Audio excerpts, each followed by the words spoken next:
Warning, this episode contains adult language, mature situations, artists with dream of manga creation, brutally repetitive exercises, the difficulty of life as an artist, still life drawing, and lessons learned from life. Listener discretion is advised. Manga Review Episode 341, Blank Canvas, My So-Called Artist's Life. Hello everyone and welcome to another episode of the Spiraken Manga Review, some podcasts and reviews about connected enhanced narratives. I'm your host Zan, saying konnichiwa, aloha, bonjour, and what's up? Yes, we are back for another fun-filled episode of this wonderful podcast, and I'm kind of excited because this week's going to be crazy. Because this week, I am taking a break at the end of the week and going to an awesome convention, which I've enjoyed one time I've gone there. I'm talking about Anime NYC. It's going to be at the Jacob Javits Center in Manhattan, and I'm going to be there for 3 days, and I'm kind of excited to see a couple of things that are going on there. The big draw is the Lupin III Goodbye Partner movie, and also Weathering with Me is coming out, which is the new Makoto Shinkai film. So I'm kind of intrigued to see what's going on there. Also, I am curious as to what the big cosplay is going to be. I'm thinking maybe Promare, maybe Demon Slayer, hopefully Dr. Stone, or will all be Naruto and Bleach. I don't know. We're going to have to wait and see. But I'm getting way ahead of myself. If you've joined us for the first time, welcome. Like I said, Spiraken is a podcast that provides informative reviews about connected enhanced narratives. Now, put simply, that means that every episode we talk about different geeky topics and tell you the pros and cons about it. Since this is the manga review, we're going to tell you about how the art style is, the characters are, the overarching plot, and if it's worth investing your time in or not. You don't have to agree with anything that I or my co-hosts say, but we try to be educational, enlightening, exciting, and most importantly, entertaining. You can find any of our early episodes at www.spiraken.com.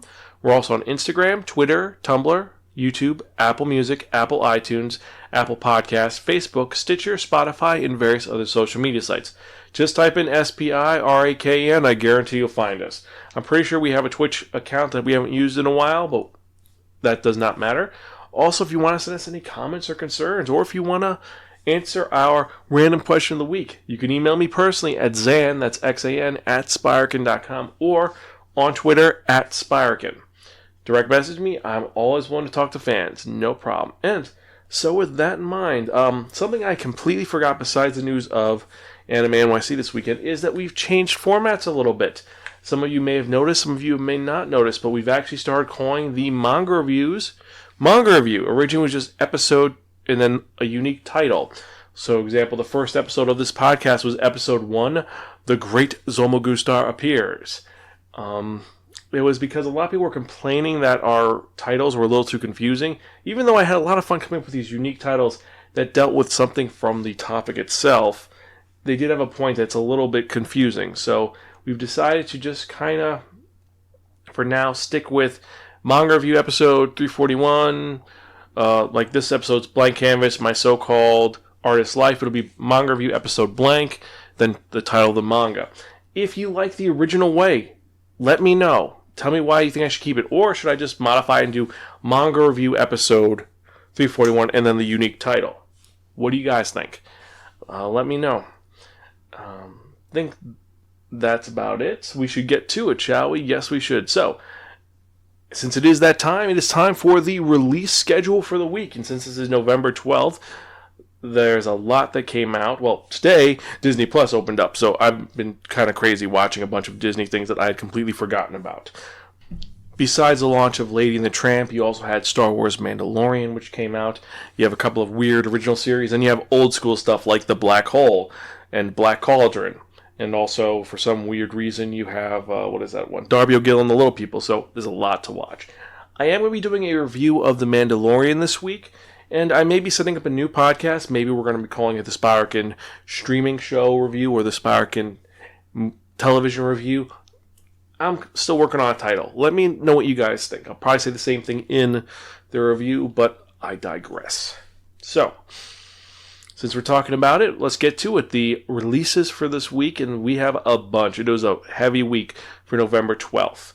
So, I didn't count them all this week, but let me just read some of the titles which came out. I'm going to read all of them, but so what came out this week was 8686 Volume 3, the light novel.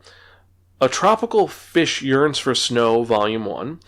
Angels of Death, Volume 0, Volume 3, the manga. That's kind of a confusing title, but whatever. You have Batum, Volume 26. Bungo Stray Dogs, Another Story, Volume 1. Classmates, Volume 3, Setsugyosei, Spring, the manga. Classroom of the Elite, the light novel, Volume 3. Death Marches to the Parallel World Rhapsody, Volume 8. Do You Love Your Mom and Her Two-Hit Multi-Target Attack, Volume 4, the light novel. I still have no fucking clue how that is still being released. That is such a weird fucking light novel. Anyway, Eclair Blue, the manga. For the Kid I Saw in My Dreams, Volume 3. Full Metal Alchemist, Full Metal Edition, Volume 7. That's the omnibus. Happy Sugar Life, Volume 3. Is It Wrong to Pick Up Girls in a Dungeon? Familia Chronicle, Volume Lu, Volume 5, the manga. Dageru Days, Volume 13. Kaiju Girls Caramelize, Volume 2. Kegurui Twin, Volume 4. Kino's Journey to the Beautiful World, Volume 4. Konosuba, God's Blessing of This Wonderful World, Volume 9. Monster and the Beast, Volume 2. Monster Wrestling Interspecies Combat Girls, Volume 2. My Monster Secret, Volume 18. My Youth Romantic Comedy Is Wrong As I Expected, at Comic, Volume 12, the manga. Ome no Gohose wo Sonosuke, Volume 1, the light novel.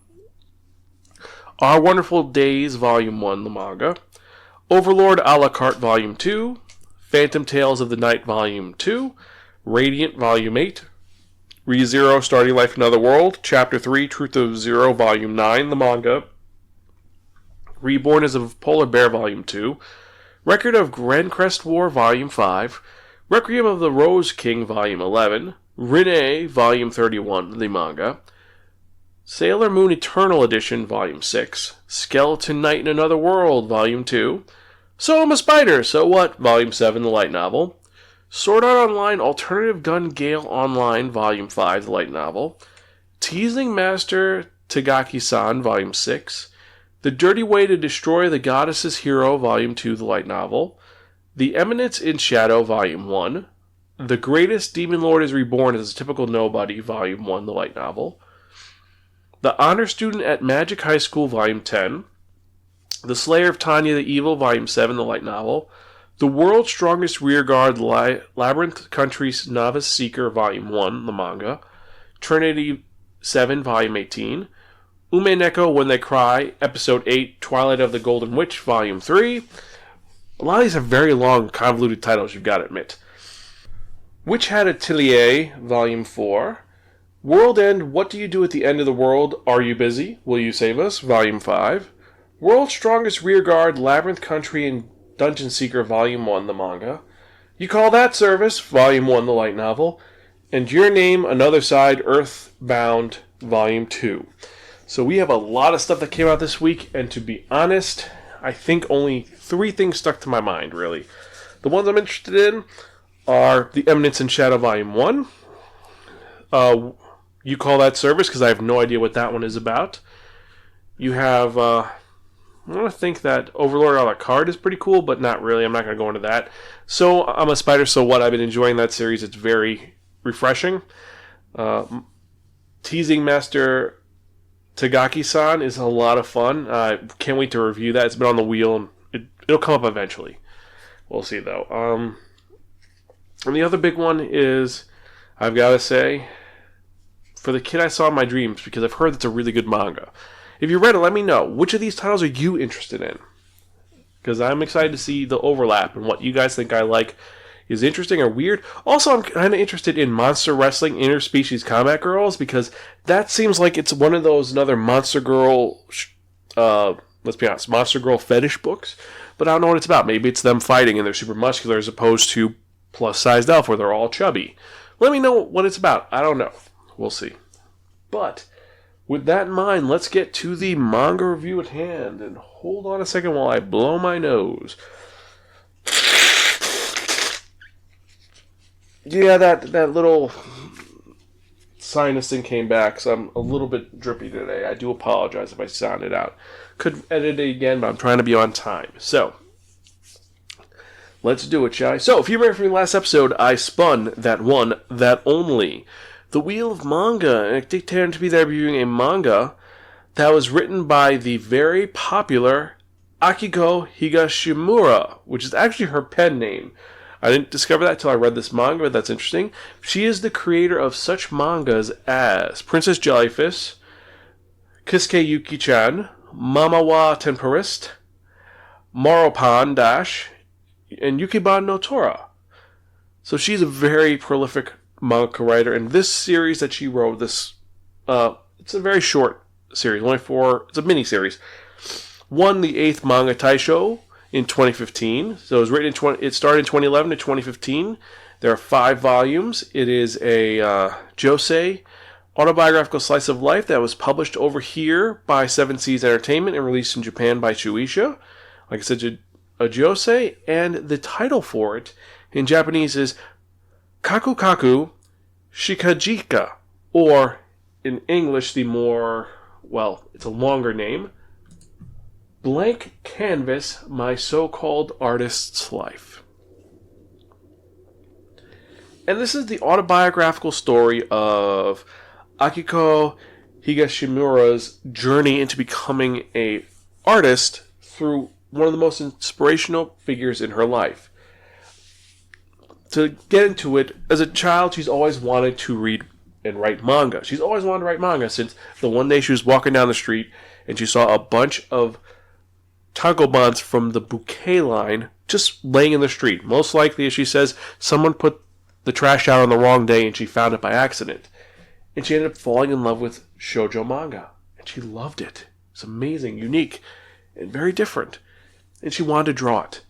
And this became the focus of her life. This is what she wanted to do. And everyone was encouraging her and said she was an amazing artist. So she got up a bit of an inflated ego. And she was like, yes, I'm amazing. I'm going to get into school. I'm going to get married to a famous actor. He's going to play the lead in the live-action adaptation of my manga. And I'll have fun and do that. And life is going to be great. And as she's about to graduate high school, it's her senior year, her friend who's trying to get into art school informs her about a art program that's happening outside of school that she attends every day, and it's helped her broaden her horizon. And she ends up kind of giving a reference to Higashimura-san, to this art place, which is not accredited. It's actually super cheap. It's only $50 a week. And she ends up going there, and she meets the sensei. This kind of angry older guy who hits most of his pupils with a bamboo sword. And the first thing he says is, let me see your work. And she's like, oh, you can't show my work here. In her head, they'll be all embarrassed when the sensei says that my work is the best. He lays out her best work. It's crap. Crap. That's super crappy. Okay, here's what I want you to do. Sit down, see that bust? I want you to draw it. What? Sit down, draw that statue. It'll take you about 6 hours. Draw it. And then tomorrow, draw the same one. And then so on and so forth. And he's kind of abusive about it. He's kind of like, he tells her that it's crap, but he says, you're going to sit here and you're going to work. And you're going to work. And you're going to work. And this becomes kind of her routine. At first, she tries to run away because he thinks he's a jerk. And he's actually willing to help her out. Like she says, she's 6, she's not feeling well. He runs after her, called her parents, and found that her parents aren't going to be home. So he wanted to let her know that the spare key is hidden under the mat in the usual spot. And then he waits at the bus station with her while his other students are there minding their own business. So it's kind of crazy because he's caring. But he treats all of his students like that. It's always repetition. Just draw. That is his mentality. Just draw. If you got blocks, just draw. That's it. And she's drawing the same thing over and over and over again. And she's thinking, why am I doing this? This is so annoying. And she's drawing so much. Like there's a bunch of different walks of life in this little quote-unquote study group. There's old men, children, and he does this to all of them. Like there's an old man who's there who's just drawing a tissue box every single day. Draw the tissue box. Draw the tissue box. Draw the tissue box. Later on in the manga, when he has his opening gallery, the guy's tissue box is there and it's perfect. It's because he kept drawing because he couldn't get it right. Something was always wrong. And this is her experience with this sensei who has taught her through her life and helped her and been there for her. He was always motivating her and trying to get her to be the best she could be. Like he's the one that would do all the things that you need to do to motivate a person correctly. Like when she fails out of one of the exams, everyone's tippy-toeing around like saying, oh, we can't tell her, we can't tell her. He's like, you failed the exam. Here's what you're going to do. You're going to draw, and then next year, you're going to take the exam again, and you're going to kick ass. Look, your artwork is crappy, so you got to pass the exam. So what you're going to do, you're going to get more than 90%. And the thing is that Higashimura-san isn't smart, so she figures kind of a weird, I gotta say it's genius, but she figures out this weird hack. She finds a book that tells you how to read how certain multiple choice questions are written so you can figure out what the answer is. And because of this, she's able to get 90% on all of her exams. Not reading the question, just looking at the question and just figuring it out. Not remembering the information. It's ridiculous. It's insane. She's like, yeah, I was able to do this, and that's how I graduated school. It's like, wait, what? And everyone's saying, you're retarded. This sounds so stupid. And she shows the book to Sensei. Sensei reads, like, oh my god, this is genius. Give this to her over there. It's her second year. This will help her pass her classes. He's this really weird guy that is so strange, and you wonder if he's like there's something wrong with him, but he's just there for her and helps her out. And over time, during her best moments, he helps her out. And at her worst moments, she kind of screws him over in ways which are like when he needs help, she kind of is like, oh, I gotta run away. Every time she wants to run away. The thing is, he's like this important figure in her life. Besides being a love letter to this sensei that taught her so much, it's also her going through her story of becoming a mangaka. And it occasionally intercuts to the present or 2015 when she's with her son and how she's divorced and how life is, and breaks down how mangas are created. And it's poignant.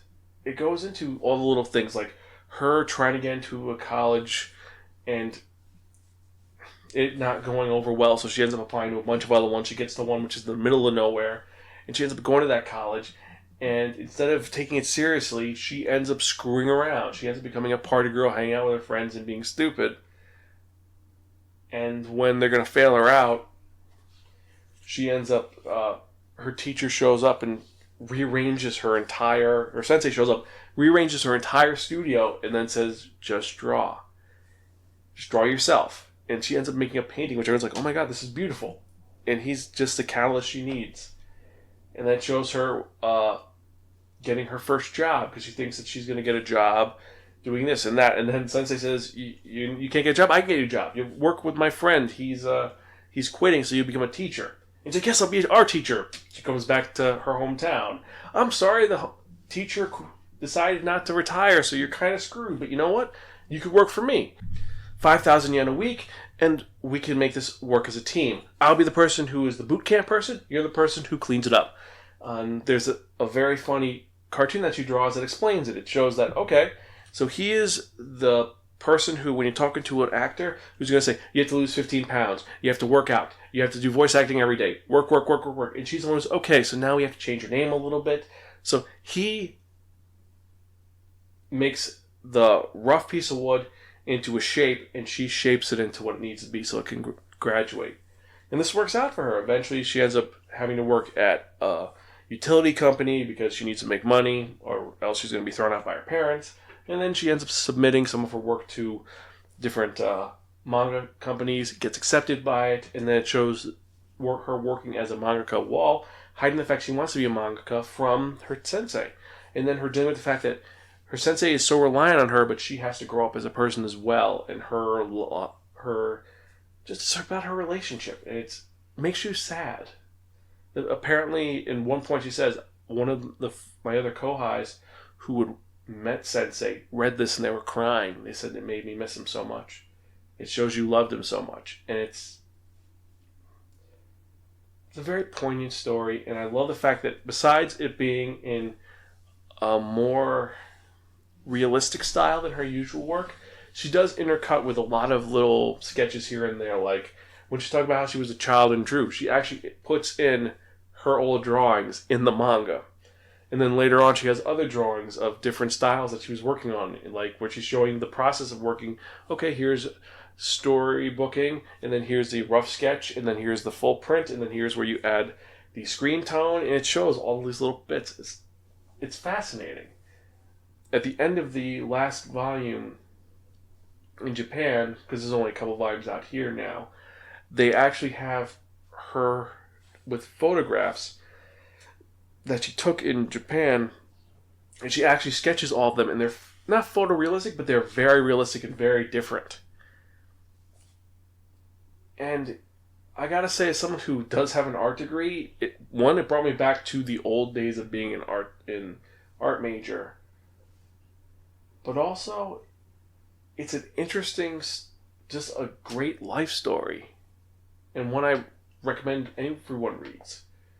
It's one which is heartfelt, sad and happy, and tragic and disappointing and wonderful, and all these things together.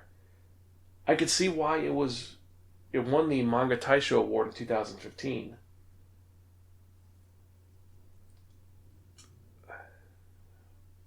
I'm struggling to think of what else I could say without gushing over this so much.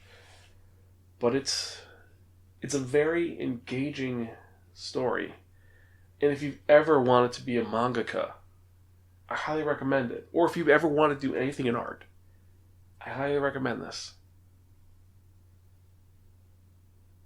And the one thing I got out of this manga is that every time that everyone froze up, him just saying, just draw,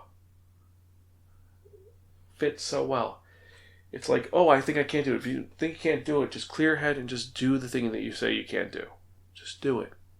And you'll get it done. And that's kind of cool. So for that reason, I cannot give this anything lower than a really, really, really fucking cool. It's an excellent manga that transcends this is just superhero crap. This is a manga that you could show to other people and say, this is what manga is. Beautiful artwork with an amazing story, and it's one which you show and they can be like, okay, I understand what manga is about. This is the one that you show. It's one of those ones that it is an amazing work. Now, right now, if you go to any Barnes & Nobles or Amazon, you can get the first 2 volumes out. The 3rd volume is available on the 19th of November, so I'll be talking about that next week when it comes out. And volume 4 and 5 come out in 2020. Now, if you are like me or an impatient, you can find the Japanese version through Book Off or through various other sites or locations just looking for it. Or if you're desperate for it, which I do not recommend, you can look through various, let's just say, going into open water sites. But I don't recommend that because this has actually been released. And this was a great purchase, I will say that. And when they come out, I am going to buy the rest of the series. And as a josei series, it's fine for everybody. It's not like our other work, which is so honed. This is more all-encompassing, and I do love that. However, this is a podcast that wants to hear what you think as well. Let me know what you think if you've read Blank Canvas, if you enjoyed it, or if you thought it was overrated. Let me know what you think. Zan@Spiraken.com. The random question of the day is going to be, have you ever had a teacher who drove you like that? Who was cruel to you and as that time you thought was being cruel or bullying, but then you realize they were pushing you to be the best you could be? That's an interesting concept that I'm curious about. Let me know. Zan@Spiraken.com or @Spiraken. So remember, you can check out any of our earlier episodes at www.spiraken.com. You can email me personally at Zan@Spiraken.com. We're on Facebook, we're on Twitter, Tumblr, Instagram. Just type in Spiraken, I guarantee you'll find us. And with that in mind, let's get to the part you've all been waiting for. What am I talking about? I'm talking about that one, that only, the Wheel of Manga! Yes, friends, the Wheel of Manga, except no substitute. Now, what is the Wheel of Manga? The Wheel of Manga is a Wheel of Fortune with 10 slots on it. What I've done is I've assigned a manga title to each of the 10 slots. We're going to spin that wheel, whatever number it lands on. That's what we're reviewing in the next episode of the Spiraken Manga Review, episode 342. So I'm excited because we've got some great titles on here. We've got some weird titles on here. And I got to say, there's one title which I'm kind of shocked we're going to be reviewing, but whatever. Let's spin and see what we're going to review.